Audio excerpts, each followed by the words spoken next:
Hi hello ನಮಸ್ತೆ. ನೀವು ನೋಡ್ತಾ ಇದ್ದೀರಾ ಬ್ರಿಗೇಡ್ ನ್ಯೂಸ್ ಕನ್ನಡ. ನಾನು ವಿದ್ಯಾ. ನನ್ನ ಜೊತೆಗೆ ಸ್ಯಾಂಡಲ್ವುಡ್ನ ಪ್ರತಿಭಾನ್ವಿತ ಕಲಾವಿದೆ, ಜೊತೆಗೆ ಪ್ರತಿಭಾನ್ವಿತ ಭರತನಾಟ್ಯ ಕಲಾವಿದೆ ರೂಪಿಕಾ ಅವರು ಇದ್ದಾರೆ. ಮಾತಾಡೋದಕ್ಕೆ ಬಹಳಷ್ಟು ಇದೆ.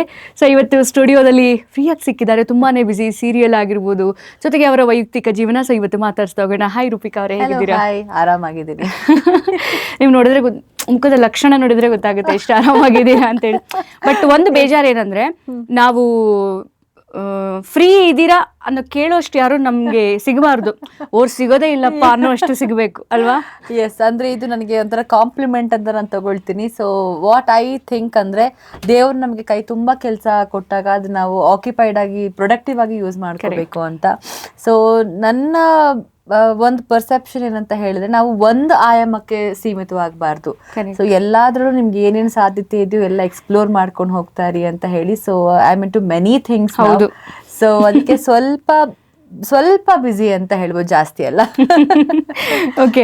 ಸೊ ಇನ್ನೊಂದು, ನಿಮ್ಮ ಧಾರಾವಾಹಿಗಳು ನೋಡಿದೆ. ಒಂದು ದೊರೆಸಾನಿ ಆಗಿರ್ಬೋದು, ಜೊತೆಗೆ ಲಕ್ಷ್ಮೀ ನಿವಾಸ, ನಮ್ಮ ಅಜಯ್ ಸರ್ ಜೊತೆಗೆ ಕಾಂಬಿನೇಷನ್. ಬಹಳ ಮುದ್ದಾದ ಕಪಲ್ಸ್ ನೀವಿಬ್ರು.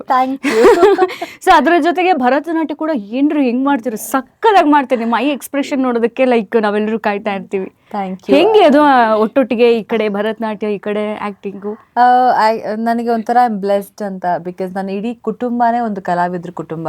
ನನ್ನ ತಾತನಿಂದ ಹಿಡಿದು, ನನ್ನ ತಾತ ಅವರು ಇಂಟರ್ನ್ಯಾಷನಲ್ ಪೇಂಟರ್ ಆಗಿದ್ರು. ಸೊ ಹಾಗೆ ನಮ್ಮ ಅಜ್ಜಿ ಒಳ್ಳೆ ಸಿಂಗರ್ ಆಗಿದ್ರು, ನಮ್ಮ ಚಿಕ್ಕಮ್ಮ ಸಿಂಗರು, ನಮ್ಮ ಅಮ್ಮ ವೋಕಲಿಸ್ಟು, ಅವ್ರು ವಯಲಿನಿಸ್ಟು, ಡ್ಯಾನ್ಸರು. ಸೊ ಆಮೇಲೆ ನನ್ನ ಈ ಕಡೆ ಬಂದ ನಮ್ಮ ಅತ್ತೆ ಮಾವ ಎಲ್ಲರೂ ಕೂಡ ಸಿಂಗರ್ಸು, ಪೇಂಟರು, ಮತ್ತೆ ಚೆಸ್ ಪ್ಲೇಯರು, ಈ ತರ. ಸೊ ನನಗೆ ಕಲೆ ಅನ್ನೋದು ರಕ್ತಗತವಾಗಿ ಬಂದಿದೆ. ಅಂದ್ರೆ ನನಗೆ ಅದು ಯಾವ್ದು ನಾನು ಹುಟ್ಟತಾರೆ ನಂಗೆ ಹೊಸದು ಅಂತ ಅನ್ನಿಸ್ಲಿಲ್ಲ. ಇದ್ರ ಹಿಂದೆನೂ ಒಂದು ಚಿಕ್ಕ ಸ್ಟೋರಿ ಇದೆ. ಏನಂದ್ರೆ, ನಮ್ಮ ತಾಯಿ ಗೌರ್ಮೆಂಟ್ ಜಾಬ್ ಸಿಕ್ತವ್ರಿಗೆ. ಸೊ ಅದಕ್ಕೆ ಪರ್ಸ್ಯೂ ಮಾಡೋಕ್ಕಾಗಲ್ಲ. ಅವ್ರು ಕಿದ್ವಾಯಿ ಕ್ಯಾನ್ಸರ್ ಹಾಸ್ಪಿಟಲ್ ಅಲ್ಲಿ HOD ಆಗಿ ಕೂಡ, HOD PA ಆಗಿ ಕೂಡ ಕೆಲಸ ಮಾಡಿದ್ದಾರೆ. ಸೊ ಆ ತರ ಇದ್ದಾಗ ಅವಾಗೆಲ್ಲ ಒಂಥರ ಗೌರ್ಮೆಂಟ್ ಜಾಬ್ ಅಂದ್ರೆ ತುಂಬಾ ಹೆಕ್ಟಿಕ್ ಕೆಲಸ.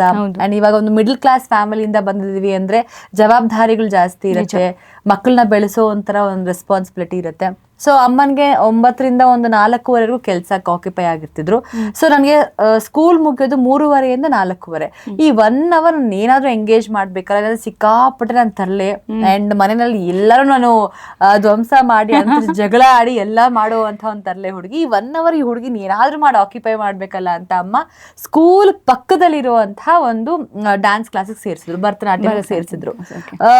ನನಗೆ ಅವಾಗ ಇನ್ನ ಫಸ್ಟ್ ಸ್ಟ್ಯಾಂಡರ್ಡ್ ಏನೋ ಓದ್ತಾ ಇದ್ದೆ. ನನಗೆ ಯಾವ ತಾಳಜ್ಞಾನ ಇರಲಿಲ್ಲ ನನಗೆ.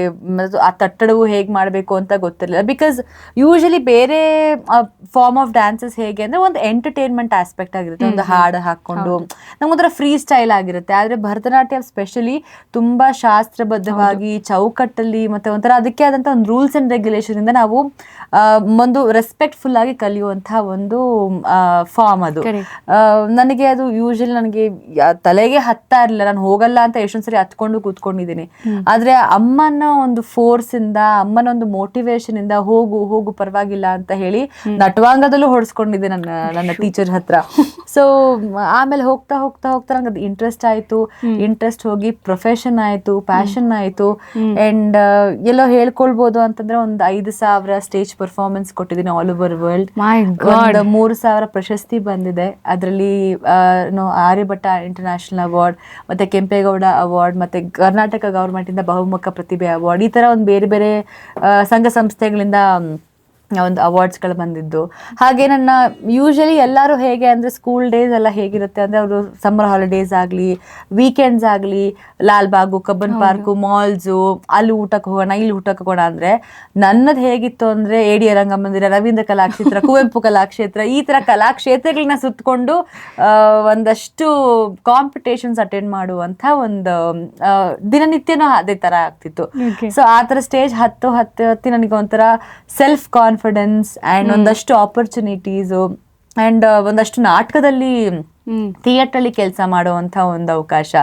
ಸೊ ಅಲ್ಲಿ ಎಲ್ಲೋ ನನಗೆ ನನ್ನ ಡ್ಯಾನ್ಸ್ ನೋಡಿದವರು ನಾಗತಿಹಳ್ಳಿ ಚಂದ್ರಶೇಖರ್ ಅಂತ ಒಂದು ರಿನೌಂಡ್ ಡೈರೆಕ್ಟರ್, ಅವ್ರ ಅಸಿಸ್ಟೆಂಟ್ ಅಮರ್ ಸರ್, ಅವ್ರು ನನ್ನ ವಿಸಿಟಿಂಗ್ ಕಾರ್ಡ್ ತಗೊಂಡು ಆಡಿಷನ್ ಬನ್ನಿ, ನಿಮ್ ಮಗಳನ್ನ ಆಡಿಷನ್ ಕರ್ಕೊಂಡ್ ಬನ್ನಿ ಅಂತ ಹೇಳಿದ್ರು. ನಮ್ಮ ಸರಿ ಆಯ್ತು ಟ್ರೈ ಮಾಡೋಣ ಅದು ಅಂತ ಹೇಳಿ ನಾನು ಅವಾಗ 3rd ಸ್ಟ್ಯಾಂಡರ್ಡ್ ಓದ್ತಾ ಇದ್ದೆ.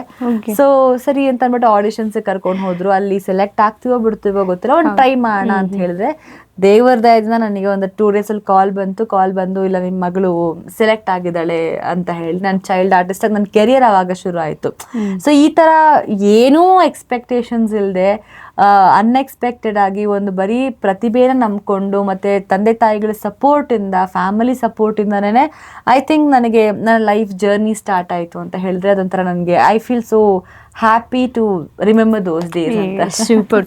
ಅಷ್ಟು ಪ್ರಶಸ್ತಿ, ಅಷ್ಟು ಸ್ಟೇಜ್ ಪರ್ಫಾರ್ಮೆನ್ಸ್, ಇಷ್ಟು ಇನ್ನ ಚಿಕ್ಕ ವಯಸ್ಸು actually. Yes, I'm just I'm blessed you are. 94 born. So ಇನ್ನಷ್ಟು ಅದೇ ಹೇಳಿದ್ರೆ ಒಂದು ಆಯಾಮಕ್ಕೆ ಸೀಮಿತ ಆಗ್ಬಿಟ್ರೆ ಒಂದೇ ಫೀಲ್ಡ್ ನಾವು ಸ್ಟಿಕ್ ಆನ್ ಆಗ್ಬಿಡ್ತೀವಿ. ಒಂದಷ್ಟು ಬೇರೆ ಬೇರೆ ಸ್ಟ್ರೀಮಿಂಗ್ ಅಲ್ಲಿ ನಾವು ಪ್ರೊಜೆಕ್ಟ್ ಮಾಡ್ಕೊಳ್ತಾ ಹೋಗ್ತಾ ಇದ್ರೆ ನಮಗೂ ಒಂದು ಎಕ್ಸ್ಪೋಜರ್ ಸಿಗತ್ತೆ. ಸೊ ನಾಟಕಗಳು ಮಾಡ್ತಾ ಇದ್ದೆ, ಡ್ಯಾನ್ಸ್ ಮಾಡ್ತಾ ಇದ್ದೆ, ಈ ಕಡೆ ಆಕ್ಟಿಂಗ್ ಕೆರಿಯರ್ ಶುರು ಆಯ್ತು. ಅಂಡ್ ದೇವ್ರು ನನಗೆ ಎಷ್ಟು ಆಪರ್ಚುನಿಟಿನ ಬ್ಲೆಸ್ ಮಾಡ್ದ ಅಂತ ಹೇಳಿದ್ರೆ ಶುರುವಿಂದಲೇ ಒಳ್ಳೊಳ್ಳೆ ಡೈರೆಕ್ಟರ್ ಹತ್ರ ಕೆಲಸ ಮಾಡೋದು ಅಂಡ್ ಒಳ್ಳೊಳ್ಳೆ ಪಾತ್ರಗಳು ಸಿಕ್ತು ನನಗೆ. ಫಸ್ಟ್ ಸೀರಿಯಲ್ಲೇ ಬೆಳ್ಳಿ ಚುಕ್ಕಿ ಅಂತ ನಾಗತಿಹಳ್ಳಿ ಸರ್ ಡೈರೆಕ್ಷನ್ ಅಲ್ಲಿ, ಅದಾಗಿದ ತಕ್ಷಣ ಶ್ರೀನಿವಾಸ್ ಮೂರ್ತಿ ಅಂಕಲ್ ಡೈರೆಕ್ಷನ್ ಅಲ್ಲಿ ತ್ರಿವೇಣಿ ಸಂಗಮ ಅಂತ ಒಂದು ಸೀರಿಯಲ್, ಅದಕ್ಕೆ ಡ್ಯಾನ್ಸ್ ಕೊರಿಯೋಗ್ರಾಫರ್ ಬಂದು ನವೀನ್ ಕೃಷ್ಣ ಸರ್, ಅವ್ರ ಮಗನ. ಹೌದು. ಆಮೇಲೆ ಬದುಕು ಅಂತ ಒಂದು ಸೀರಿಯಲ್ ಅಲ್ಲಿ, ಹಾಗೆ ನಮ್ಮ ಸಿಹಿಕೈ ಚಂದ್ರು ಅಂಕಲ್ ಫೈನಲ್ ಕಟ್ ಅವರ 50-50 ಅಂತ ಒಂದು ಸೀರಿಯಲ್. ಸೊ ಈ ತರ ಒಂದು ಲಾಟ್ಸ್ ಆಫ್ ಲೈಕ್ ಸೀರಿಯಲ್ಸ್, ಒಂದು 15-20 ಸೀರಿಯಲ್ಸ್ ಅಲ್ಲಿ ಮಾಡಿದೆ. And one of the good turn ಅಂತ ಹೇಳಿದ್ರೆ ಕೃಷ್ಣ ಅನ್ನೋ ಒಂದು ಸಿನಿಮಾದಲ್ಲಿ ಬಾಲನಟಿಯಾಗಿ ನಾನು ನಟಿಸಿದೆ.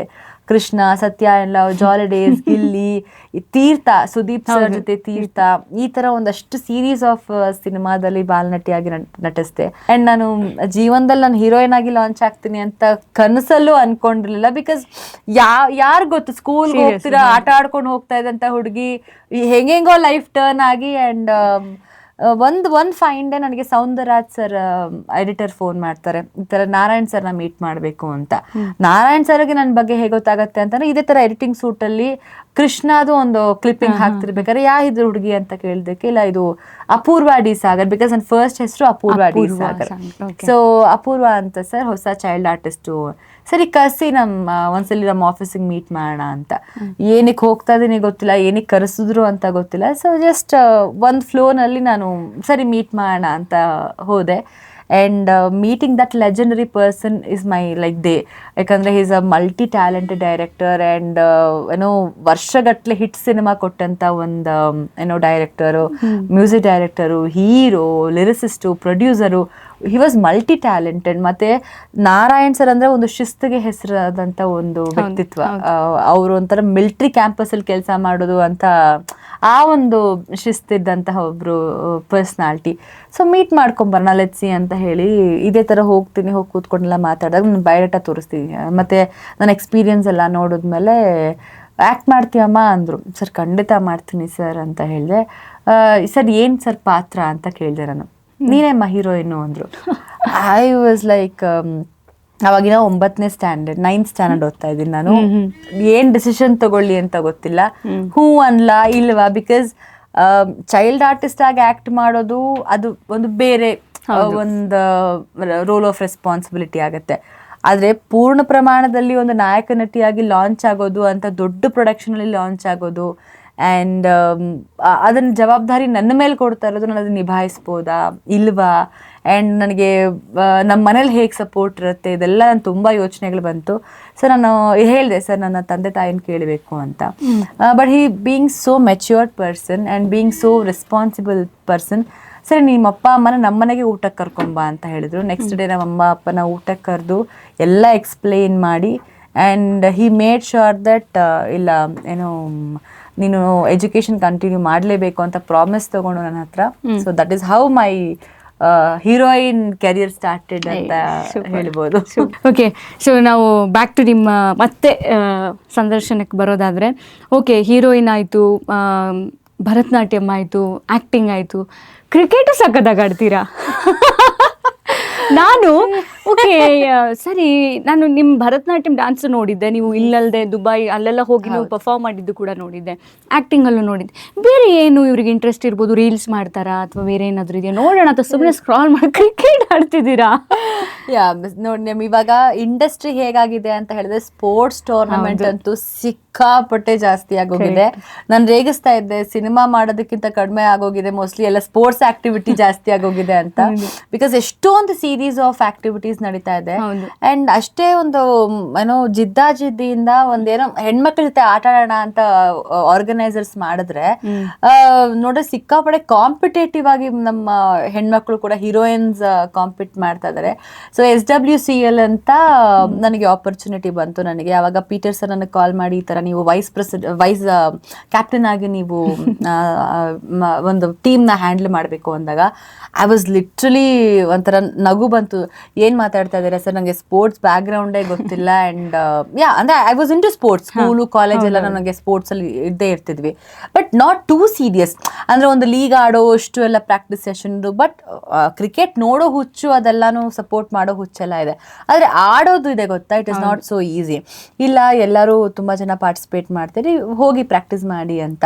ಸರಿ, ಪ್ರಾಕ್ಟೀಸ್ ಸೆಷನ್ಗೆ ಹೋದಾಗ ನಮ್ಗೊಂದು ಧೈರ್ಯ ಬಂತು ಆ್ಯಂಡ್ ಸ್ಪೋರ್ಟ್ಸ್ಮ್ಯಾನ್ಶಿಪ್ ಬಂತು ಆ್ಯಂಡ್ ಒಂಥರ ಬಾಕ್ಸ್ ಕ್ರಿಕೆಟ್ ಲೀಡ್ಗೆ ಆಡುವಂಥ ಒಂದು ಜೋಶು. So 2 days 2-3 days practice session ಮುಗಿಸಿ ನಮಗೆ ದುಬೈಯಲ್ಲಿ ನಮಗೆ ಒಂದು ಬ್ಯೂಟಿಫುಲ್ ಆಗಿ ನಮ್ಗೆ ನಾವು SWCLನ ಆರ್ಗನೈಸ್ ಮಾಡಿದ್ರು ತಾರಮ್ಮ ಅವರ ನೇತೃತ್ವದಲ್ಲಿ.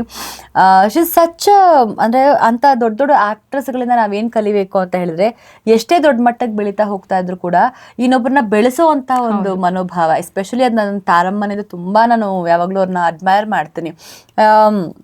SWCL ಲಾಂಚ್ ಆಗಲಿ, ಯಾವ್ದಾದ್ರು ಲಾಂಚ್ ಆಗಲಿ ಅಥವಾ ಯಾವ್ದಾದ್ರು ಒಂದು ಕಾರ್ಯಕ್ರಮ ಆಗಲಿ, ಭರತನಾಟ್ಯಂ ಇದೆ ಅಥವಾ ಯಾವ್ದಾದ್ರು ಒಂದು ಡ್ಯಾನ್ಸ್ ಪರ್ಫಾರ್ಮೆನ್ಸ್ ಇದೆ ಅಂತಂದ್ರೆ ಇಮ್ಮಿಡಿಯೇಟ್ಲಿ ನನಗೆ ಕಾಲ್ ಮಾಡಿ ಈ ತಾರಮ್ಮ ಹೇಳ್ತಾರೆ ಪರ್ಫಾರ್ಮೆನ್ಸ್ ಮಾಡು ನೀನು ಅಂತ.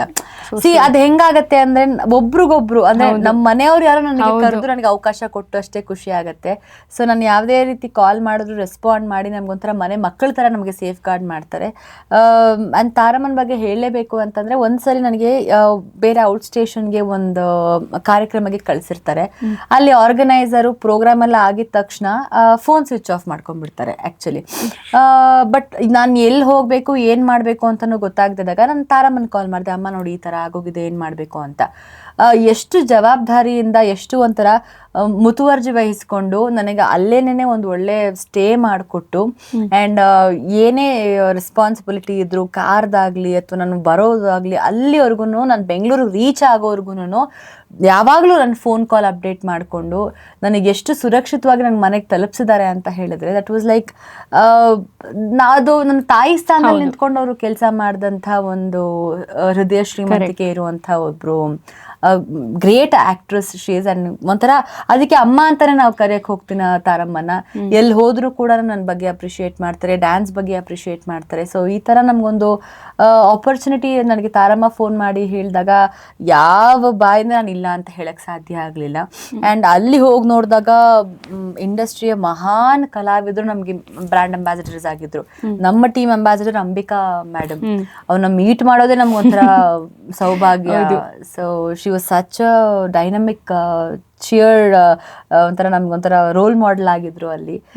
ಅಂಡ್ ತುಂಬಾ ಜನ, ಒಂದು 100 ಜನ, ನಿಯರ್ಲಿ 100 ಜನ ತಂಡವಾಗಿ ಹೀರೋಯಿನ್ಸ್ಗಳನ್ನ ಕರ್ಕೊಂಡು ಹೋಗಿ ಬೇರೆ ದೇಶದಲ್ಲಿ ಆರ್ಗನೈಸ್ ಮಾಡಿ ಆ್ಯಂಡ್ ನಮಗೂ ಬ್ಯೂಟಿಫುಲ್ ಆಗಿ ಒಂದು ಎಕ್ಸ್ಪೀರಿಯನ್ಸ್ ಆಯಿತು. ಆ್ಯಂಡ್ ನನಗೂ ಗೊತ್ತಾಯ್ತು ಪರವಾಗಿಲ್ಲ, ನಾನು ಕ್ರಿಕೆಟ್ ಚೆನ್ನಾಗಿ ಆಡ್ತೀನಿ, ಹೌದು ಪರವಾಗಿಲ್ಲ, ನಾನೊಂದಷ್ಟು ಕ್ಯಾಚ್ಗಳು ಹಿಡಿತೀನಿ, ನಾನು ಒಂದಷ್ಟು ಒಳ್ಳೆ ಫೀಲ್ಡಿಂಗ್ ಮಾಡ್ತೀನಿ ಅಂತ ಧೈರ್ಯ ಬಂತು. ಸೊ ದಟ್ ಇಸ್ ಹೌ, ಅದೇ ಹೇಳಿದ್ನಲ್ಲ, ಬೇರೆ ಬೇರೆ ಬೇರೆ ಬೇರೆ ಸೆಕ್ಟರ್ಸ್ ಅಲ್ಲಿ ನಾನು ಕಾಣಿಸ್ಕೊಳ್ತಾ ಹೋಗ್ತಾ ಇದ್ದೀನಿ.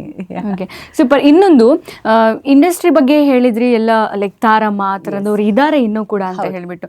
ಬಟ್ ಎಲ್ಲೋ ಒಂದು ಕಡೆ ಎಸ್ ಧಾರಾವಾಹಿಗಳು ಕೂಡ ಬರ್ತಾ ಇದೆ, ಬಟ್ ಎಲ್ಲೋ ಒಂದ್ ಕಡೆ ಹಿಂದೆ ಇದ್ದಂತ ಕಥೆಗಳು ಬರ್ತಾ ಇಲ್ಲ. ಈಗ ನೀವ್ ಹೇಳಿದ್ರಿ ಬದುಕು, ಮತ್ತೆ ತ್ರಿವೇಣಿ ಸಂಗಮ ಆಗಿರ್ಬೋದು, ಅವೆಲ್ಲ ಧಾರಾವಾಹಿಗಳು ಈಗಲೂ ಆ ಧಾರಾವಾಹಿ ಅಲ್ಲ, ಅದ್ರಲ್ಲಿ ಇದ್ದಂತಹ ಕಲಾವಿದರನ್ನ ನೆನೆಸುವಂತಹ ಧಾರಾವಾಹಿಗಳು. ಯಾಕಂದ್ರೆ ಅಷ್ಟು ಜೀವ ಆಳಕ್ಕೆ ನಾಟಿದ್ರು ಆ ಪಾತ್ರಗಳು ಕೂಡ. ಈಗ ಬರುವ ಧಾರಾವಾಹಿಗಳು ಕ್ಷಣಿಕ 3 months 4 months ಮ್ಯಾಕ್ಸಿಮಮ್ ಒಂದು 5 ತಿಂಗಳು 6 ತಿಂಗಳು ಇರುತ್ತೆ. ಬಟ್ ವರ್ಷಾನುಗಟ್ಲೆ ಬಹಳ ವಿರಳ ಹೋಗ್ತಾ ಇರೋವಂಥದ್ದು. ಸೊ ಅದರಲ್ಲೂ ಕೂಡ ಲೈಕ್ ಅವಕಾಶಗಳು ಸಿಗೋದು ಎಲ್ಲೋ ಒಂದು ಕಡೆ ಫೇವರಿಸಮ್ಗೆ ಫಸ್ಟ್ ಪ್ರಿಫರೆನ್ಸ್. ತದನಂತರದಲ್ಲಿ ಯಾರೋ ಆ ಪಾತ್ರ ಬಿಟ್ಟರು, ಬೇರೆ ಅವರಿಗೆ ಅವಕಾಶನೇ ಇಲ್ಲ ಅಥವಾ ಅವ್ರಿಗೆ ಬೇರೆ ಚಾಯ್ಸ್ಗಳಿಲ್ಲ ಅಂದಾಗ ಇವರನ್ನು ಹಾಕೊಳ್ಳೋಣ ಅನ್ನುವಂಥದ್ದು. ಇಲ್ಲಿ ಏನಾಗ್ತಾ ಇದೆ, ಈಗ ನಿಮ್ಮಂಥ ಪ್ರತಿಭಾನ್ವಿತ ಕಲಾವಿದರು, ಈಗ ನಾವು ತಮಿಳ್ ತೆಲುಗು ಮಲಯಾಳಂ ಇಂಡಸ್ಟ್ರಿಯಲ್ಲಿ ನೋಡೋದಾದರೆ ಅವರು ಬ್ಯೂಟಿಗಾಗಲಿ ಅಥವಾ ಅವರು ಚೆನ್ನಾಗಿ ಕಣ್ ತಿರುಗಿಸ್ತಾರೆ ಅಥವಾ ಉಬ್ಬೆತ್ತುತ್ತಾರೆ ಅಂತ ಕೊಡಲ್ಲ. ಅವ್ರು ಎಷ್ಟು ಪ್ರತಿಭಾನ್ವಿತ ಕಲಾವಿದೆ, ಅವಳು ಏನು ಪ್ರೂವ್ ಮಾಡಿದ್ದಾಳೆ, ಬೇಸ್ಡ್ ಆನ್ ಅದ್ರ ಮೇಲೆ ಆರ್ಟಿಸ್ಟ್ಗಳನ್ನ ಸೆಲೆಕ್ಟ್ ಮಾಡ್ತಾರೆ. ಅವರು ಬಣ್ಣ, ಹೈಟು, ಕಲರು ನೋಡಿ ಎಲ್ಲೂ ಕೊಡಲ್ಲ. ಬಹುಶಃ ಆ ಥರ ನಮ್ಮ ಇಂಡಸ್ಟ್ರಿಯವರು ಮಾಡ್ತಾ ಹೋದರೆ ಮುಂದಿನ ದಿನಗಳಲ್ಲಿ ಎಷ್ಟೋ ಕಲಾವಿದರು ಇನ್ನೂ ಲೈಕ್ ಇದ್ದಾರೆ. ಈಗ ನೀವು ನೋಡಿ, ನಿಮ್ಮನ್ನು ಒಂದು ಸಣ್ಣ ಪುಟ್ಟ ಪಾತ್ರ ಕೊಟ್ಟಿದ್ದಾರೆ. ಯಾಕೆ ಈಗಿನ ಪಾತ್ರದಲ್ಲಿ ಎಷ್ಟೋ ಜನ ಮಾಡುವಂಥ ಪಾತ್ರ ಇದ್ದರೂ ಅದಕ್ಕೆ ಸೂಟ್ ಆಗದೇ ಇರೋ ಕ್ಯಾರೆಕ್ಟರ್. ಚಿಟ್ರಲ್ ಅವರು ಕೂಡ ಲೈಕ್ ನೆಗೆಟಿವ್ ಶೇಡ್ ಮಾಡ್ತಾ ಇದ್ರು. ಅವರು ಕೂಡ ಇವಾಗ ಇಲ್ಲ, ಲೈಕ್ ನಾವು ಹೆಚ್ಚಾಗಿ ಇನ್ಸ್ಟಾದಲ್ಲಿ ನೋಡ್ತಾ ಇದ್ದೀವಿ, ಅವರು ಕೂಡ ವಿಲನ್ ಶೇಡ್ ತುಂಬ ಮಾಡಿದ್ರು. ಹೀಗೆ ನಾವು ಹುಡುಕ್ತಾ ಹೋದ್ರೆ ತುಂಬ ಜನ ಇದ್ದಾರೆ ಅಲ್ವಾ? ಸೊ ಇವಾಗ ಜನ್ರೇಷನ್ ಚೇಂಜ್ ಆಗ್ತಾ ಹೋಗ್ತಾ ಇರತ್ತೆ. ಆ್ಯಂಡ್ ಏನು ಇವಾಗಿರೋ ಕಲಾವಿದರು ಮುಂಚೆ ಇದ್ದ ಕಲಾವಿದರು ಇವಾಗ ಸಸ್ಟೈನಬಿಲಿಟಿನೇ ಇರಲ್ಲ. ಸೊ ದಟ್ ಇಸ್ ಹೌ ಇವಾಗ ಒಂದು ಸೀರಿಯಲ್ ಮಾಡಿದ ತಕ್ಷಣ ಅಥವಾ ಒಂದು ಸಿನಿಮಾ ಮಾಡಿದ ತಕ್ಷಣ ಆ ಕಲಾವಿದರು ಎಲ್ಲಿದ್ದಾರೆ ಅಂತಾನೆ ನಶಿಸಿ ಹೊಟ್ಟೋಗ್ತಾ ಇದ್ದಾರೆ.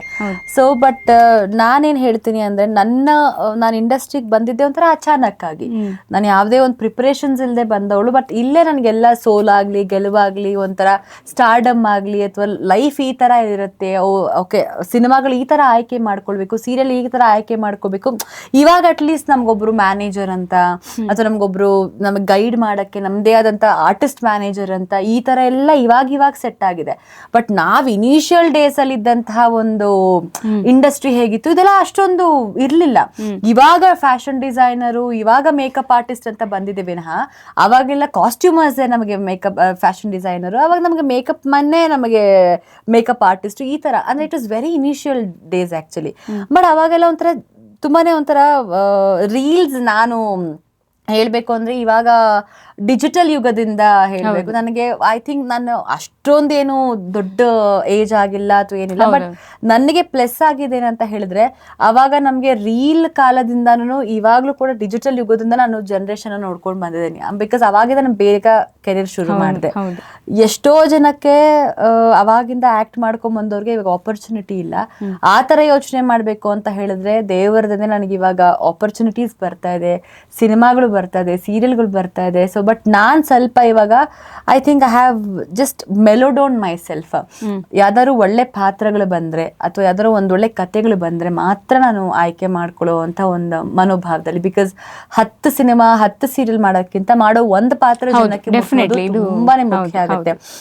ಇದಕ್ಕಿಂತ ಮುಂಚೆ ನಾನು ಮಾಡಿದಂತಹ ಒಂದು ಸ್ಮಾಲ್ ಸ್ಕ್ರೀನ್ ಲಾಂಚ್ ಅಲ್ಲಿ ಮಜಾ ಟಾಕೀಸ್ ಆಗ್ಲಿ, ನಾನು ಹೋದಂತ ಒಂದು 5 ಎಪಿಸೋಡ್ ಅಂತ ಹೋದವಳು ಒಂದು 50ರಿಂದ 100 ಎಪಿಸೋಡ್ ಮುಗಿಸ್ಕೊಂಡು ಅದು ಒಂಥರ ಸಕ್ಸಸ್ಫುಲ್ ಪ್ರಾಜೆಕ್ಟ್ ಆಯ್ತು.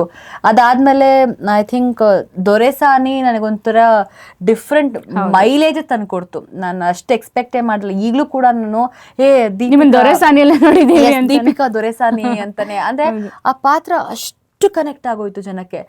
ಬಂದಂತ ಒಂದು 6 to 7 months ಮ್ಯಾಕ್ಸಿಮಮ್ 1 ವರ್ಷ ಪ್ರಾಜೆಕ್ಟ್ ಓಡ್ತು. ಬಟ್ ಸಕ್ಸಸ್ಫುಲ್ ಆಗಿ ಈಗಲೂ ಕೂಡ ಒಂಥರ ನಮ್ಗೆ ಅದೊಂಥರ ನನ್ಗೆ ಖುಷಿ ಇದೆ, ಸಕ್ಸಸ್ ಪ್ರಾಜೆಕ್ಟ್ ನಾನು ಕೆಲಸ ಮಾಡಿದ್ದೀನಪ್ಪ ಅಂತ. ಅಂದ್ರೆ ಒಂದು ತಂದೆ ಮಗಳ ಸಂಬಂಧ, ಒಂದು ಮಿಡಲ್ ಕ್ಲಾಸ್ ಹುಡುಗಿ, ಸೊ ತಂದೆಗೆ ಎಷ್ಟು ಸಪೋರ್ಟಿವ್ ಆಗಿರ್ತಾಳೆ, ಒಂದು ಹುಡುಗನ್ ತರ ನಿಂತ್ಕೊಂಡು ಮನೆ ನಿಭಾಯಿಸ್ತಾಳೆ, CA ಓದ್ತಿರ್ತಾಳೆ, ತಂದೆ ಕೊಟ್ಟಂತಹ ಒಂದು ಮಾತನ್ನ ಅಂದ್ರೆ ಲವ್ ಮ್ಯಾರೇಜ್ ಆಗಲ್ಲ ಅಂತ ಹೇಳಿದ ಒಂದು ಮಾತನ್ನೇ ಅವಳು ಎಷ್ಟು ಉಪಯೋಗಿಸ್ಕೊಂತ ಅಂದ್ರೆ ಕಾಪಾಡ್ಕೊಂತ ಹೋಗ್ತಾಳೆ. ಇದೆಲ್ಲ ವ್ಯಾಲ್ಯೂಯಬಲ್ ಎಮೋಷನ್ಸ್ ವ್ಯಾಲ್ಯೂ ಇರುವಂತಹ ಒಂದು ಪ್ರಾಜೆಕ್ಟ್ ಅಲ್ಲಿ ಆಕ್ಟ್ ಮಾಡಿದೆ.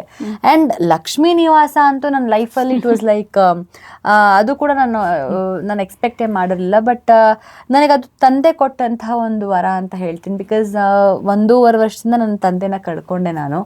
ಸೊ ಆವಾಗ ಸ್ವಲ್ಪ ನನಗೆ ಲೈಫಲ್ಲಿ ನನಗೆ ಓಕೆ ತಿರ್ಗಾ ನಾನು ಕೆರಿಯರ್ನ ಸ್ಟಾರ್ಟ್ ಮಾಡೋಕ್ಕಾಗತ್ತೆ. ಬಿಕಾಸ್ ಮನೆಯಲ್ಲಿ ಒಬ್ಬರು ದೊಡ್ಡ ವ್ಯಕ್ತಿನೇ ಹೋದಾಗ ನಮಗೆ ಏನು ಕೈಕಾಲು ಆಡಲ್ಲ, ಏನು ಮಾಡಬೇಕು ಅಂತ ಗೊತ್ತಿರೋ ಒಂದು 3-4 months ಅಂತೂ ನಾನು ಏನೂ ಕೆಲಸನೂ ಮಾಡೋಕ್ಕೆ ನನಗೆ I was not prepared at that time. So ಆಮೇಲೆ ನಾನೇನೋ ಕೆರಿಯರ್ ಶುರು ಮಾಡಬೇಕು, ನಾನು ಹಿಂಗೆ ಇದ್ರೆ ಆಗಲ್ಲ, ಸೊ ಏನೋ ಮುಂದೆ ಜೀವನ ಸಾಗಬೇಕಲ್ವಾ ಅಂತ ಹೋಗ್ತಾ ಇದ್ದಾಗ ನನಗೆ ಎಷ್ಟು ಕೋಇನ್ಸಿಡೆನ್ಸ್ ಅಂತ ಹೇಳಿದ್ರೆ, ನನ್ನ ತಂದೆ ವೈಕುಂಠ ಮಾಡಿದಂಥ ಒಂದು ಪ್ಲೇಸಲ್ಲೇನೆ ನನಗೆ ಕಾಲ್ ಬರುತ್ತೆ ಒಂದ್ಸಲಿ.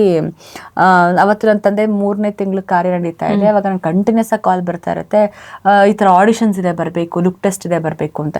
ಇಲ್ಲ ಅಕ್ಕ, ನಾನು ನಮ್ಮ ಪ್ರೊಡ್ಯೂಸರ್ ಕಾಲ್ ಮಾಡಿ, ಇಲ್ಲ ನಾನು ಬರೋಕ್ಕಾಗಲ್ಲ ಅಕ್ಕ, ಬಿಕಾಸ್ ನನ್ನ ತಂದೆ ಕಾರ್ಯ ನಡೀತಾ ಇದೆ ಅಂತ. ಪರವಾಗಿಲ್ಲ, ನಿನಗೋಸ್ಕರ ಕಾಯ್ತೀನಿ ನಾನು, ಎಷ್ಟೊತ್ತೇ ಆಗಲಿ ಪರವಾಗಿಲ್ಲ, ನೀನು ಬಂದು ಇವತ್ತೊಂದು 5 ನಿಮಿಷ ನೀನು ಲುಕ್ ಟೆಸ್ಟ್ ಕೊಟ್ಟು ಹೋಗು ಅಂತ. ನಾನೊಂದು ಮೇ ಬಿ ಸೇಮ್ ಒಂದು 7:30-8 ಗಂಟೆ ಅದೆಲ್ಲ ಕಾರ್ಯ ಮುಗಿಸ್ಕೊಂಡು ಸಂಜೆ ಹೋಗಿ ಲುಕ್ ಟೆಸ್ಟ್ ಕೊಟ್ಬಿಟ್ಟು ಬಂದಿದ್ದೀನಿ ನಾನು. ಆಮೇಲೆ ಸರಿ ನಾನು ಇನ್ಫಾರ್ಮ್ ಮಾಡ್ತೀನಮ್ಮ ಅಂತ ಹೇಳಿದಾಗ, ಅದು ಎಲ್ಲಿ ಲುಕ್ ಟೆಸ್ಟ್ ಹೋಗಿದ್ದೀನಿ ಅಂತ ನನ್ನ ತಂದೆ ಕಾರ್ಯ JK ಗ್ರ್ಯಾಂಡ್ ಅರೇನಾದಲ್ಲಿ ನಮ್ಮ ತಂದೆ ವೈಕುಂಠ ಮಾಡಿದ್ದು, ಅಲ್ಲೇ ನನ್ನ ಲುಕ್ ಟೆಸ್ಟ್ ಆಗಿದ್ದು. It was so coincidence. ಅಂದರೆ ನನ್ನ ತಂದೆನೇ ನನ್ನ ಕರ್ಸ್ಕೊಂಡೇನೋ ನನಗೆ ಮೇ ಬಿ ಆಪರ್ಚುನಿಟಿ ಕೊಟ್ಟಿರ್ಬೋದು ಅಂತ ಅಂದ್ಕೊಂಡೆ. ಸೊ ಸರಿ ಲುಕ್ ಟೆಸ್ಟ್ ಆಯಿತು, ಬಂದೆ. ಆಸ್ ಯೂಶುವಲ್ ಗೊತ್ತಲ್ಲ, ತುಂಬ ಕಾಂಪ್ಲಿಕೇಶನ್ಸ್ ಇರುತ್ತೆ. ಅದು ಸೀನಿಯರ್ ಪರ್ಸನ್ಗೆ ಹೋಗಬೇಕು, ಅವ್ರು ಸೆಲೆಕ್ಟ್ ಮಾಡಬೇಕು, ಪಾತ್ರಕ್ಕೆ ಒಪ್ತಾರ ಇಲ್ವೋ ನೋಡಬೇಕು, because it was a replacement character. ನಾನು ಯಾವತ್ತೂ ರೀಪ್ಲೇಸ್ಮೆಂಟ್ ಕ್ಯಾರೆಕ್ಟರ್ ಮಾಡ್ದವಳೆ ಅಲ್ಲ ಕೆರಿಯರಲ್ಲಿ. But Lakshmi Nivasa was a success project. And television ಇಂಡಸ್ಟ್ರಿನಲ್ಲಿ 1 ಅವರ್ ಒಂದು ಎಪಿಸೋಡ್ನ ತೊಗೊಂಡು ಹೋದಂತಹ one of the hittest serial ಅಂದರೆ that was Lakshmi Nivasa. And it was a very prime, ಒಳ್ಳೆ ಚಾನಲ್ ಕೂಡ ನಾನು ಅಂತ ಅನ್ನಿಸ್ದಾಗ ಸರಿ ಕೊಡೋಣ ಅಂತ ನಾನು ಲುಕ್ ಟೆಸ್ಟ್ ಕೊಟ್ಬಿಟ್ಟು ಬಂದೆ. ಆಮೇಲೆ ನನಗೆ ನೆಕ್ಸ್ಟ್ ಡೇ ಕಾಲ್ ಬರುತ್ತೆ, ನೀವು ಸೆಲೆಕ್ಟ್ ಆಗಿದ್ದೀರಾ ಅಂತ. I was like okay fine, okay again ನಾನೇನೋ ಕೆಲಸ ಮಾಡ್ತಾ ಇದ್ದೀನಿ ಅಂತ ಖುಷಿ ಆಯಿತು. ಆ್ಯಂಡ್ ಯಾವಾಗಿಂದ ಶೂಟಿಂಗ್ ಅಂತಂದರೆ, ಯಾವಾಗಿಂದ ಅಲ್ಲ, ಇನ್ನು 1 ಅವರಲ್ಲಿ ಬರಬೇಕು ನೀವು ಶೂಟಿಂಗ್ ಸ್ಪಾಟ್ಗೆ. ಎಲ್ಲ ಹಿಂಗೆ ನನಗೆ ಇನ್ಸ್ಟೆಂಟ್ ಆಗಿ ನನಗೆ ಆಪರ್ಚುನಿಟಿ ಸಿಕ್ತು. So I just join the crew. But ಅದು ಸಮುದ್ರ ಇದ್ದಂಥ ಒಂದು ಕ್ರೂ, ಬಿಕಾಸ್ ಎಲ್ಲರೂ ಒಳ್ಳೆ ಕಲಾವಿದ್ರೆ. ನನ್ನ ಹಸ್ಬೆಂಡ್ ಕ್ಯಾರೆಕ್ಟರ್, ಹರೀಶ್ ಕ್ಯಾರೆಕ್ಟರ್ ಮಾಡಿದಂಥ ಅಜಯ್ ರಾಜ್ ಆಗಲಿ, ಆ್ಯಂಡ್ ಸಂತು ಪಾತ್ರ ಮಾಡ್ತಿರುವ ಮಧು ಹೆಗಡೆ, ಲಕ್ಷ್ಮಿ, ಆ್ಯಂಡ್ ನಮ್ಮ ಅತ್ತೆ ಮಾವ ಯಾರು ನಮ್ಮ ಸೀನಪ್ಪ, ಆ್ಯಂಡ್ ಮಾಧುರಿ ಅಮ್ಮ ಇವಾಗ ಮಾಡ್ತಿದ್ದಾರೆ, ಆ್ಯಂಡ್ ಜವರೇಗೌಡರು, ಎಲ್ಲ 48 ಜನ ಕಲಾವಿದ್ರು, 48 ಜನನೂ ಸೂಪರ್ ಸ್ಟಾರ್ ಅಲ್ಲಿ. ಸೊ ಆ ಥರ ಒಂದು ಕಲಾವಿದ್ರಿದ್ದಾಗ ನಮಗೆ ಚಾಲೆಂಜಸ್ ಜಾಸ್ತಿ ಇರುತ್ತೆ. ಒಂದೊಂದು ಸೀನ್ಗಳು ನಮಗೆ ಬಂದಾಗ ನಾವು ಹೆಂಗೆ ಆ್ಯಕ್ಟ್ ಮಾಡ್ತೀವಿ ಅಂತ ಹೇಳಿದ್ರೆ, ನಾವು 1-to-1 ಹೆಲ್ದಿ ಕಾಂಪಿಟೇಷನ್ಸ್ ಅಲ್ಲಿ ಆ್ಯಕ್ಟ್ ಮಾಡ್ತೀವಿ. ಒಂದ್ಸರಿ ಸೀನ್ ಪೇಪರ್ ನೋಡಿದಾಗ ಪಟ್ ಅಂತ ನಾವು ಸ್ಪಾಟ್ ಇಂಪ್ರವೈಸೇಷನ್ ಮಾಡ್ಕೊಳ್ತೀವಿ. ಸೊ ಆ್ಯಂಡ್ ಇನಿಷಿಯಲಿ ಆ ಪಾತ್ರ ಅಷ್ಟೊಂದು ಓಪನ್ ಅಪ್ ಆಗಿರಲಿಲ್ಲ. ಬೇಬಿ ಈ ಸಿಂಚನ ಅನ್ನೋ ಪಾತ್ರ ಸ್ಟಾರ್ಟಿಂಗ್ ತುಂಬ ಸೈಲೆಂಟ್ ಆಗಿ ಎಷ್ಟು ಬೇಕೋ ಅಷ್ಟು ಮಾತಾಡಿ, ಮತ್ತೆ ಒಂಥರ ಎಲ್ಲೋ ಒಂದು ಮೂಲೆಯಲ್ಲಿದ್ದಂಥ ಒಂದು ಪಾತ್ರ ಹೋಗ್ತಾ it was like such a huge hit. And ನನಗೆ ಎಲ್ಲೋದ್ರೂ ಇವಾಗ ಬೇಬಿ ಅಂತ ಕರೀತಾರೆ. ಆ್ಯಂಡ್ ಹರಿನ ಗಂಡನ್ ಕಂಟ್ರೋಲ್ ಮಾಡೋ ಅಂತ ಒಂದು ಹೆಂಡತಿ ಅಂತ ಒಂದು ಪಟ್ಟ ಸಿಕ್ಕಿದೆ. And yes, initially it was negative, and ಇವಾಗ ಪಾಸಿಟಿವ್ ಆಗಿದ್ದೀನಿ. So it's something, I'm really happy enjoying my success of this project. And ಇನ್ನೊಂದಷ್ಟು ಒಳ್ಳೊಳ್ಳೆ ಕೆಲಸಗಳು ಕೂಡ ನಡೀತಾ ಇದೆ. ನೀವಾಗಲೇ ಹೇಳಿದ್ರಿ, ಅವಾಗಿನ ಒಂದು ಇಂಡಸ್ಟ್ರಿನಲ್ಲಿ ಒಂದಷ್ಟು ಒಳ್ಳೊಳ್ಳೆ ಕತೆಗಳು ಬರ್ತಾ ಇತ್ತು ಅಂತ.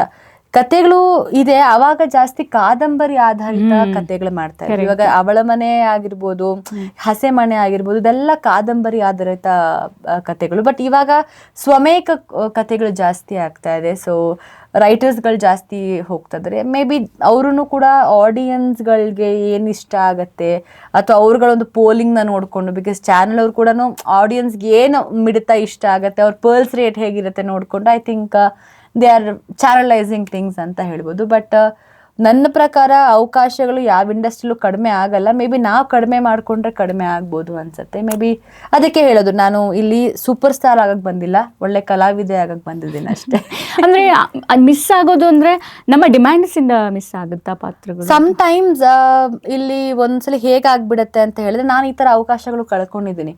ಇವಾಗ ನೀವು ನನ್ನ ಹತ್ರ ಡೈರೆಕ್ಟಾಗಿ ಮಾತಾಡಿರಲ್ಲ, ಇನ್ಯಾರೋ ಒಬ್ರು ಪರ್ಸನ್ ಹತ್ರ. ಇವಾಗ ಫಾರ್ ಎಕ್ಸಾಂಪಲ್ ರೂಪಿಕಾ ಅವ್ರ ಪ್ರಾಜೆಕ್ಟ್ ನಮಗೆ ನನಗೆ ಬೇಕಾಗಿದೆ, ಅವ್ರ ಕಾಂಟ್ಯಾಕ್ಟ್ ನಂಬರ್ ಕೊಡ್ಬೋದಾ ಅಂತ ಕೇಳಿದಕ್ಕೆ, ಇಲ್ಲ ರೂಪಿಕಾ ಅವ್ರು ತುಂಬಾ ಬ್ಯುಸಿ ಇದ್ದಾರೆ ಅನ್ಸುತ್ತೆ, ಸೊ ಅವರು ಏನೋ ಅದೇ ಹೇಳ ಮಿಡಲ್ ಮ್ಯಾನ್ಗಳೇ ಒಂದಷ್ಟು ಕೆಲಸ ಮಾಡಿದಾಗ, ಅಥವಾ ಇಲ್ಲ ಅವ್ರು ತುಂಬಾ ಡಿಮ್ಯಾಂಡ್ ಜಾಸ್ತಿ ಮಾಡ್ಕೊಳ್ತಾರೇನೋ, ಮೇ ಬಿ ಪೇಮೆಂಟ್ ಜಾಸ್ತಿ ಎಷ್ಟೊಂದು ಪ್ರಾಜೆಕ್ಟ್ಗಳು, ಅಯ್ಯೋ ನೀವು ಈ ಪ್ರಾಜೆಕ್ಟಲ್ಲಿ ನೀವು ಆ್ಯಕ್ಟ್ ಮಾಡಬೇಕು ಅಂತ ನನಗೆ ಪ್ರೊಡ್ಯೂಸರ್ ಕಾಲ್ ಮಾಡಬೇಕಾಗಿತ್ತು ಅಂತ ನನಗೆ ಕಾಲ್ ಮಾಡಿದಾಗ, ಮತ್ತೆ ನನ್ಗೆ ಯಾಕೆ ಸರ್ ನೀವು ಕಾಲ್ ಮಾಡಿಲ್ಲ ಅಂತ ನಾನು ಕೇಳಿದ್ದೀನಿ.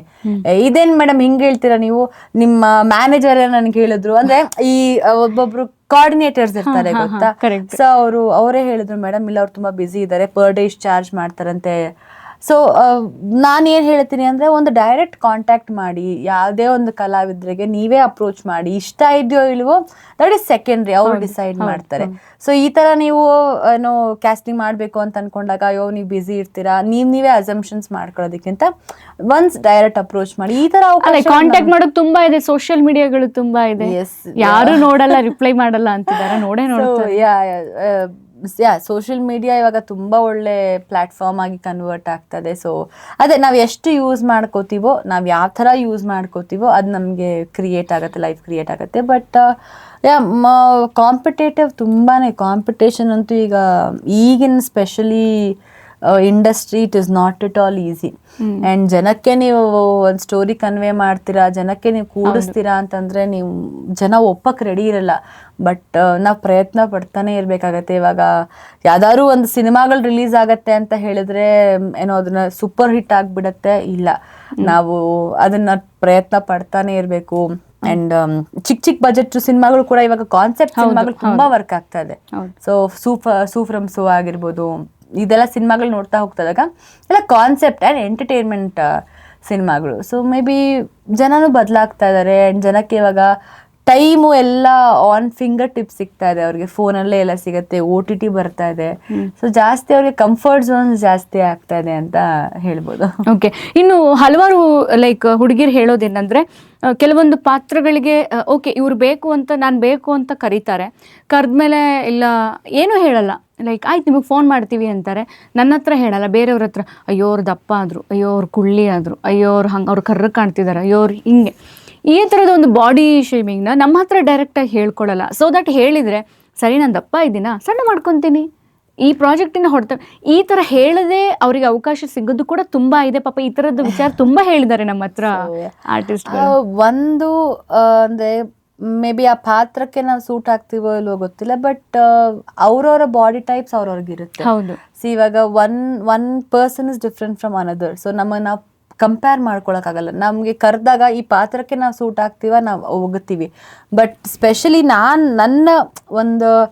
ನನ್ನ ಆಸ್ಪೆಕ್ಟ್ ಇದು, ನನ್ನ ಒಂದು ಜಡ್ಜ್ಮೆಂಟ್ ಏನಂತ ಹೇಳಿದ್ರೆ, ಪಾತ್ರಕ್ಕೆ ಹೌದು ಲುಕ್ಸು ಒಂದು ಮಟ್ಟಕ್ಕೆ ಇಂಪಾರ್ಟೆಂಟ್ ಆಗಬಹುದು, ಆದ್ರೆ ಅದೇ ಇಂಪಾರ್ಟೆಂಟ್ ಅಲ್ಲ. ಒಂದು ಪ್ರತಿಭೆ. ನಾನು ರೀಸೆಂಟಾಗಿ ಒಂದು ತಮಿಳ್ ಸಿನಿಮಾ ನೋಡಿದೆ, ಇಡ್ಲಿ ಕಡಾಯ್ ಅಂತ ಒಂದು ಸಿನಿಮಾ ನೋಡಿದೆ. ಅದರಲ್ಲಿ ನಿತ್ಯಾ ಮೆನನ್ ಅವರ ಪಾತ್ರ ಎಷ್ಟು ಅದ್ಭುತವಾಗಿದೆ ಅಂತ ಹೇಳಿದ್ರೆ, ಜೀವಿಸ್ಬಿಟ್ಟಿದ್ದಾರೆ ಆ ಪಾತ್ರದಲ್ಲಿ. She is such a cute girl. ಅದರಲ್ಲಿ ಅವ್ರು ಇರೋದಕ್ಕಿಂತನೂ ಡಲ್ ಆಗಿ ಅವ್ರು ಮಾಡಿ, ಒಂದು ಕಾಜಲ್ ಕೂಡ ಹಚ್ಚಿಲ್ಲ ಅವರು. ಯಾವುದೋ ಕಾಟನ್ ಸ್ಯಾರಿ, ಯಾವುದೋ ಒಂದು ಬ್ಲೌಸು, ಅವ್ರು ಅದ್ರಲ್ಲಿ ರೆಡಿ ಆಗಿರೋದು ನೋಡಿದ್ರೆ ನಾವು ಇವ್ರು ಸೂಪರ್ ಸ್ಟಾರಾ ಇವರು ಅಂದ್ರೆ, ಆ ಪಾತ್ರಕ್ಕೆ ಏನ್ ಬೇಕೋ ಆ ಥರ ಅವರು ಒಪ್ಕೊಂಡಿದ್ದಾರೆ. ಇವಾಗ ಧನುಷ್ ನಿತ್ಯಾ ಮೆನನ್ ಪೇರ್ ಅಂತ ನಾವು ಒಪ್ಕೊಳಕ್ಕಾಗತ್ತಾ? Just as an audience. ಆದ್ರೆ ಪಾತ್ರ ಹೌದು ಒಪ್ಕೊಂಡಿದೆ. ಅದೇ ತರ ಸಕ್ಸಸ್ ರೇಟು ಈಗಲೂ ಅಷ್ಟೇ ಒಳ್ಳೊಳ್ಳೆ ಪಾತ್ರಗಳು ಮಾಡ್ತಾ ಹೋಗ್ತಾ ಇದಾರೆ. ಸೊ ನಾವೇನ್ ಹೇಳ್ತೀವಿ ಅಂತ ಹೇಳಿದ್ರೆ, ನಾವು 0 ಸೈಜೇ ಇರಬೇಕು ಅಥವಾ ಐ ಡೋಂಟ್ ಥಿಂಕ್ ಸೊ. ನಾನು ಅದನ್ನ ಒಪ್ಪೋದೇ ಇಲ್ಲ. ಹೌದು, ನಾನು ಗುಂಡುಗೂ ಇದ್ದೀನಿ, ನಾನು ಚಬ್ಬಿಯಾಗೂ ಇದ್ದೀನಿ, ಆ್ಯಂಡ್ ನಾನು ತುಂಬಾ ಹಿಂದೆ ನಾನು ಸಣ್ಣಕ್ಕೂ ಇದ್ದೆ. ಸೊ ಅವಾಗ ನನ್ಗೇನು ತುಂಬಾ ಕೈ ತುಂಬಾ ಪ್ರಾಜೆಕ್ಟ್ಸ್ ಬಂದ್ಬಿಟ್ಟಿದೆ, ಇಲ್ಲ ಇವಾಗ ನನಗೇನು ಪ್ರಾಜೆಕ್ಟ್ಸೇ ಇಲ್ಲ, ನಾನು ಇವಾಗ ಪಾತ್ರ ಬ್ಯುಸಿ ಆಗಿದ್ದೀನಿ. ವಾಟ್ ಐ ಫೀಲ್ ಅಂತ ಹೇಳಿದ್ರೆ, ಪಾತ್ರಕ್ಕೆ ನೀವು ಪರಕಾಯ ಪ್ರವೇಶ ಮಾಡಿ ಆ್ಯಂಡ್ ನೀವು ಪ್ರತಿಭೆಗಳನ್ನ ನೋಡಿ. ನೀವು ಒಂದು ಪಾಯಿಂಟ್ ಹೇಳಿದ್ರಲ್ಲ, ಆ್ಯಕ್ಟಿಂಗ್ ತುಂಬ ಮುಖ್ಯ ಆಗುತ್ತೆ. ಹೌದು, ಅದನ್ನು ನಾನು ಒಪ್ತೀನಿ. ರೀಸೆಂಟಾಗಿ ಯಾವುದೋ ಒಂದು ಇಂಟರ್ವ್ಯೂನಲ್ಲಿ ನಾನು ನೋಡ್ತಾ ಇದ್ದೆ, ಯಾವುದೋ ಒಂದು ಪೊಲೀಸ್ ಪಾತ್ರದಲ್ಲಿ ಯಾವುದೋ ಒಂದು ಪಾಪ ಆರ್ಟಿಸ್ಟ್ಗೆ ನೀವು ಅದಕ್ಕೆ ದಪ್ಪ ಇದ್ದೀರಾ, ನೀವು ಅದು ಸೂಟ್ ಆಗ್ತಿರೋರು, ಬಟ್ ನೀವು ಮಾಡಿದ್ದೀರಾ ಅಂತ ಹೇಳಿದಾಗ, ಯಾಕೆ ಪೊಲೀಸ್ ಅಂದರೆ ತುಂಬ ಸಣ್ಣಕ್ಕೆ ಇರಬೇಕು ಅಂತ ಏನಾದರೂ ಇದೆ ಇಲ್ವಲ್ಲ? ಅದೇ ಆದಂತಹ ಒಂದಷ್ಟು ಟ್ರಾಫಿಕ್ ಪೊಲೀಸ್ ಡಬಲ್ ಸೈಜ್ ಹೊಟ್ಟೆಗಳೇ ಇರ್ತಾರೆ ಇವಾಗ. ಸೊ ಬಟ್ ಏನಂತ ಹೇಳಿದ್ರೆ, ಆ ಒಂದು ಪಾತ್ರಗಳಿಗೆ ಜಸ್ಟಿಫೈ ಮಾಡುವಂಥ ಒಂದು ಆ್ಯಕ್ಟಿಂಗ್ ಸ್ಕಿಲ್ ತುಂಬಾನೇ ಮುಖ್ಯ ಆಗುತ್ತೆ. ಬೇರೆ ಯಾವ ಪ್ರತಿಭೆನೂ ನೋಡಬೇಡಿ, ಅವ್ರ ಒಂದು ಜೀವಸ್ತಾರ, ಅವ್ರಿಗೆ ಕ್ಯಾಲಿಬರ್ ಇದೆಯಾ, ಅವ್ರು ಒಳ್ಳೆ ಪರ್ಫಾರ್ಮರ, ಇದನ್ನ ನೋಡಿದ್ರೆ ಐ ಥಿಂಕ್ ಪಾತ್ರ ಅಲ್ಲೇ ಗೆದ್ದು ಬಿಡುತ್ತೆ. ಅಂಡ್ ಈವನ್ ಪಾತ್ರ ನಮ್ಮ ಆಕ್ಟಿಂಗ್ ಜೊತೆಗೆ ಡೈರೆಕ್ಷನ್ ಹೇಗ್ ಮಾಡ್ತಾರೆ, ಕ್ಯಾಮ್ರಾ ವರ್ಕ್ ಹೇಗ್ ಮಾಡ್ತಾರೆ, ಅದ್ರ ಇದೆಲ್ಲ ಒಂದು ಚೈನ್ ಲಿಂಕ್. ಬರೀ ಒಂದು ನಮ್ಮ ಪಾತ್ರ ಚೆನ್ನಾಗಿ ಸೃಷ್ಟಿ ಮಾಡ್ಬಿಟ್ಟು ನಾವು ಚೆನ್ನಾಗಿ ಆಕ್ಟ್ ಮಾಡಿದ್ರೆ ಅದೊಂದು ಎಲ್ಲೋ ಒಂದು ಪಾಯಿಂಟ್ ಅದನ್ನ ರಿಫ್ಲೆಕ್ಟ್ ಆಗತ್ತೆ ಆದ್ರೆ ಎಲ್ಲಾನು ಮುಖ್ಯ ಆಗತ್ತೆ. ಅದಕ್ಕೆ ಒಂದು ಟೀಮ್ ಅಂತ ಹೇಳೋದು. ಸೊ ಇವಾಗ ಒಂದು ಪಾತ್ರ ರಚನೆ ಚೆನ್ನಾಗಾಗಬೇಕು, ಮತ್ತೆ ನಮಗೆ ಒಂದು ಅದಕ್ಕೆ ಆದಂತ ಒಂದು ರೂಪುರೇಷೆ ಅಂದ್ರೆ ನಮಗೆ ಮೇಕಪ್ ಆಗಲಿ ಅದು ಎಷ್ಟು ಇಂಪಾರ್ಟೆಂಟು, ಡೈರೆಕ್ಷನ್ನು ಅಷ್ಟೇ ಇಂಪಾರ್ಟೆಂಟ್ ಆಗುತ್ತೆ, ಕ್ಯಾಮ್ರಾ ವರ್ಕು ಅಷ್ಟೇ ಇಂಪಾರ್ಟೆಂಟ್ ಆಗುತ್ತೆ, DA ಅಷ್ಟೇ ಇಂಪಾರ್ಟೆಂಟ್ ಆಗುತ್ತೆ, ಎಡಿಟಿಂಗು ಅಷ್ಟೇ. ಈ ಥರ ಒಂದೊಂದೇ ಕೂಡ್ಕೊಂಡು ಹೋಗ್ತದಾಗ ಆ ಪಾತ್ರಕ್ಕೆ ಇನ್ನಷ್ಟು ವ್ಯಾಲ್ಯೂ ಬರುತ್ತೆ. ಸೊ ನಮ್ದಿಗೆ ಎಫರ್ಟ್ ಎಷ್ಟಿದೆಯೋ ಇಡೀ ಟೀಮ್ ಎಫರ್ಟ್ ಕೂಡ ಅಷ್ಟೇ ಇರುತ್ತೆ. ಸೊ ಐ ಥಿಂಕ್ ಎವ್ರಿಥಿಂಗ್ ಒಂಥರ ಎರಡು ಕೈ ಸೇರಿದ್ರೆ ಚಪ್ಪಾಳೆ ಥರ ಒಂದು ತಂಡವಾಗಿ ನಾವು ಕೆಲಸ ಮಾಡಿದ್ರೆ ಐ ಥಿಂಕ್ ಅದೇ ಮುಖ್ಯ ಆಗತ್ತೆ. I don't believe in this ದಪ್ಪ ಇವಳು ಸಣ್ಣ, ಅದನ್ನ ನಾವ್ ಮಾಡ್ಕೊಂಡ್ರೋದು ಅಷ್ಟೇ. ಸೊ ಸಿಕ್ಕಾಪಟ್ಟೆ ದಪ್ಪ ಪಾತ್ರಕ್ಕೆ ಸೂಟ್ ಆಗಲ್ಲ, ಅವ್ಳು ಸಿಕ್ಕಾಪಟ್ಟೆ ಸಣ್ಣ, ಐ ಥಿಂಕ್ ಅದೆಲ್ಲ ನಾವ್ ಮಾಡ್ಕೊಂಡ್ರೋದು. ಸೊ ಜನ ನಾವು ಒಳ್ಳೇದನ್ನ ಕೊಟ್ರೆ ಅದನ್ನ ಖಂಡಿತ ರಿಸೀವ್ ಮಾಡ್ಕೋತಾರೆ.